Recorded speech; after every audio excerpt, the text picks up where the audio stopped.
Salamu alaikum. Salamu alaikum. Wa alaikum assalam.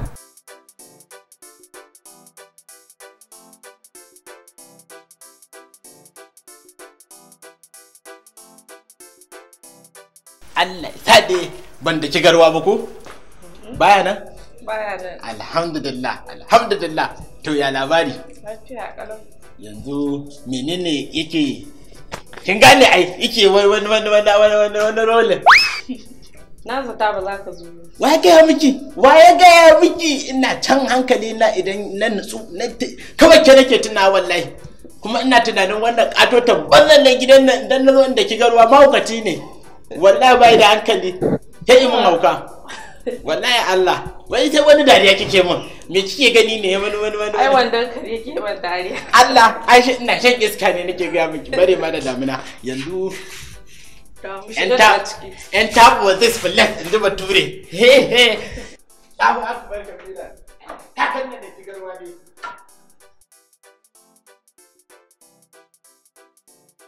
Inna lillahi wa inna Bujo, kawo buta ne. Lafiya mai gida. Kashi, kawo buta. Ya dauko mata. Ki sauri, ki kawo ciki.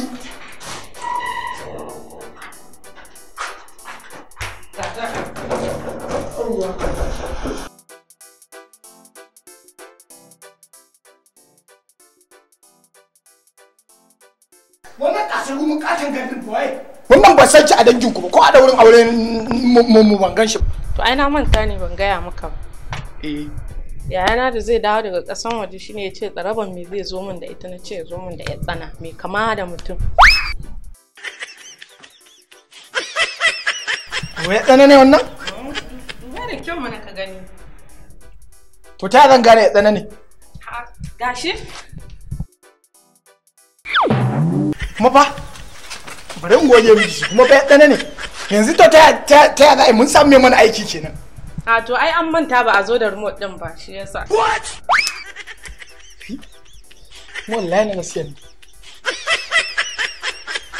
Ya na gaba ɗaya kin wani burkice ne me yake faruwa? To yana ka takura mishi da yawa kuma na tura ne bai son ta. What? Kuma fa haka ne. Yanzu ni bari in fita. Zan dawo. To a ga lafiya. Ai uwar gidan ma na tuna wasu kaji da na taba kawowa gidan nan. Kika sa su a gaba kika ce yanzu das. Yanzu kin ga sai lokaci na ne sai na rama. Yanzu nan yi wannan abun sabuwar kaciya. Wallahi sabuwar kaciya nan. Da ya taba shi dan Allah ka bari. Dan Allah ka amana ta raki ci. Wallahi ba da ka ture aka da ba. Na rantsi da girman Allah mutum ne ni. Dan girman Allah ka haƙuri. Ni zaki ci amana? Dan Allah ka haƙuri.